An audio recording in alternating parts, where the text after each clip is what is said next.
اکثر لوگوں کے ذہن میں ایک سوال آتا ہے کہ کیا اللہ واقعہ تہجد سے معجزے کرتا ہے؟ اور ہم یہ کیسے جان سکتے ہیں کہ اللہ تعالی ہماری تہجد کی مانگی دعاؤں پر راضی ہے یا نہیں؟ وہ ایسی کون سی نشانیاں ہیں؟ تو سنو، اللہ تعالی خود فرماتا ہے کہ بھلا کون ہے جو بے قرار کی التجا کو قبول کرتا ہے اور کون اس کی تکلیف کو دور کر دیتا ہے، اور بھلا کون ہے جو ہواؤں کو اپنی رحمت سے خوشخبری بنا کر بھیجتا ہے۔ یہ سب اللہ ہی تو کرتا ہے، تو کیا اللہ کے سوا کوئی اور معبود بھی ہے تمہارا؟ ہرگز نہیں، مگر تم کم غور کرتے ہو۔ یاد رکھو کہ خدا کی خدائی کا کارخانہ تو اتنا وسیع اور عظیم ہے کہ اس کی ساری وسعتوں کا تصور تم کبھی جان نہیں سکتے۔ دیکھو، اگر آج تمہاری زندگی میں کچھ ایسا ہو رہا ہے جو تمہیں تکلیف میں ڈالے ہوئے ہے، اور کسی من پسند چیز کا نہ ملنا تمہیں بے چین رکھتا ہے، اور تمہارا دل شدت سے کسی معجزے کی تلاش میں رہتا ہے، تو یاد کرو وہ وقت جب ایک مدت تک نبی کریم صلی اللہ علیہ وسلم پر وحی کا نزول بند رہا، تو لوگوں نے آپ صلی اللہ علیہ وسلم کو طعنے دیے کہ تمہارا محبت کرنے والا اللہ تو تمہیں بھول گیا ہے۔ اس وقت آپ صلی اللہ علیہ وسلم پر اس قدر شدید غم کی کیفیت طاری تھی کہ بعض اوقات آپ صلی اللہ علیہ وسلم پہاڑوں کی چوٹیوں پر چڑھ کر شدید غم سے اللہ کو پکارتے، تو جانتے ہو اسی وقت جبرائیل علیہ السلام نمودار ہو کر آپ صلی اللہ علیہ وسلم کو تسلی دیتے ان آنے والے بہترین دنوں کی، تو آپ صلی اللہ علیہ وسلم کے دل کو سکون سا مل جاتا اور اس اضطراب کی کیفیت بھی ختم ہو جاتی تھی۔ تو اگر آج تمہیں تمہاری زندگی کسی وجہ سے مشکل لگ رہی ہے، تو جان لو بہت جلد اللہ وہ باد نسیم بھی چلائے گا جو تمہارے دل کو ہمیشہ کے لیے سکون سے بھر دے گی۔ اور جانتے ہو قبولیت دعا کا ایک طریقہ یہ بھی ہے کہ کبھی کبھی جو تم اللہ سے مانگتے ہو وہ صرف ایک قطرہ ہوتا ہے، یعنی ایک چھوٹی سی چیز جسے تم مانگتے ہو، جبکہ کچھ وقت میں ہی اللہ تعالیٰ تمہارے نصیب میں کوئی خاص چیز یا کوئی بڑی حاجت تمہارا مقدر کرنے والا ہوتا ہے، مگر تم سمجھ نہیں پاتے۔ قرآن کہتا ہے کہ واقعہ تمہارا رب غیر محسوس تدبیروں سے اپنی مشیت پوری کرتا ہے، اور بے شک وہ علیم بھی ہے اور حکیم بھی۔ اور اگر تم یہ چاہتے ہو کہ اللہ تعالیٰ تمہاری تہجد میں مانگی دعاؤں کو قبول کر لے، تو اس سے پہلے ان دو چیزوں کو ضرور جان لو۔ یاد رکھو اللہ تعالیٰ نے تمہارے بارے میں جو تدبیر فرمائی ہے وہ دراصل یہ ہے کہ تمہیں انتخاب اور اختیار کی آزادی بخشی جائے اور اپنی پسند کے مطابق راستوں پر چلتے رہنے کی قدرت دی جائے،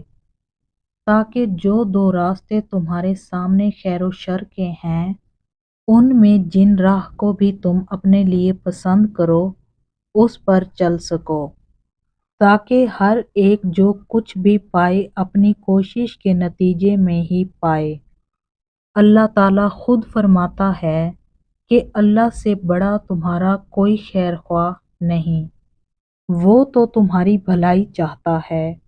اور یہ اس کی ہی مہربانی ہے کہ وہ تم کو ایسے کاموں سے منع کر رہا ہے جن میں تمہاری بربادی ہے۔ جانتے ہو جو محبتیں اللہ کی حدود کو توڑ کر کی جاتی ہیں وہ ایک دن تمہیں بھی توڑ کر رکھ دیتی ہیں، کیونکہ محبت وفا اور جفا کا وہ کھیل ہے کہ جس میں شیطان تمہیں ایک حسین اور خوبصورت سفر کا جھانسا دے کر تمہیں اللہ سے جفا کے تاریک راستوں میں دھکیل دیتا ہے، مگر وہ ارض و سما کا مالک پھر بھی اپنی محبت سے بھرا خوبصورت بادل تم پر برسانے کا منتظر رہتا ہے۔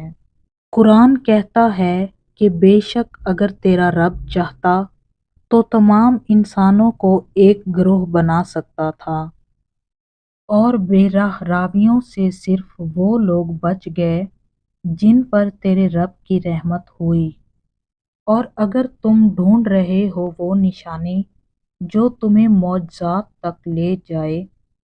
تو جان لو کہ جب تم اپنی امیدوں کے ٹوٹنے سے کمزور پڑنے کی بجائے اللہ کی محبت سے جڑ کر مضبوط اور مطمئن رہتے ہو کہ اللہ ہی کافی ہے، تو وہ رحمان تمہاری زندگی میں حیران کن معجزوں کی وہ راہیں ہموار کرتا ہے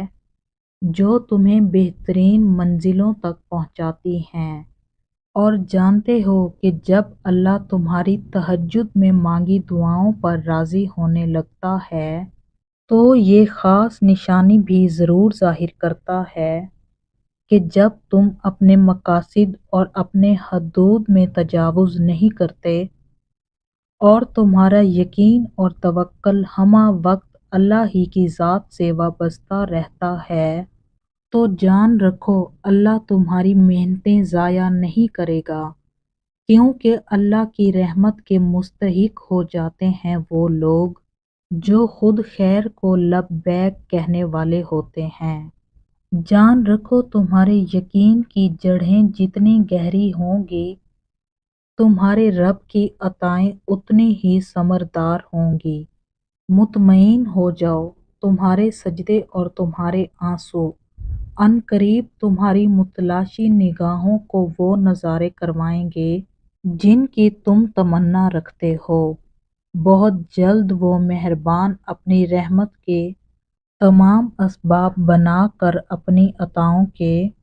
خزانے تمہارے قدموں میں ڈھیر کر دے گا، جو تمہاری زندگی کو خوبصورت رنگوں سے بھر دیں گے۔ تہجد کی نماز تک پہنچ جاؤ تو سمجھ لینا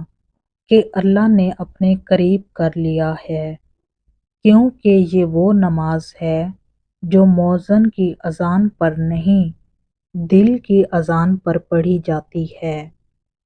تہجد اللہ نے اپنے بندے پر فرض نہیں کی، لیکن جب بندہ اللہ کی محبت کی تلاش میں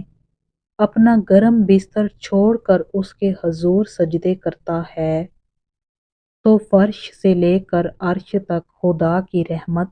اس بندے سے گفتگو کرتی ہے۔ بڑی کشش ہوتی ہے تہجد کے کچھ سجدوں میں، یہ سجدے ہی بندے کو اللہ کی پہچان کروا دیتے ہیں۔ اللہ تعالیٰ سب کو تہجد پڑھنے کی توفیق عطا فرمائے، آمین۔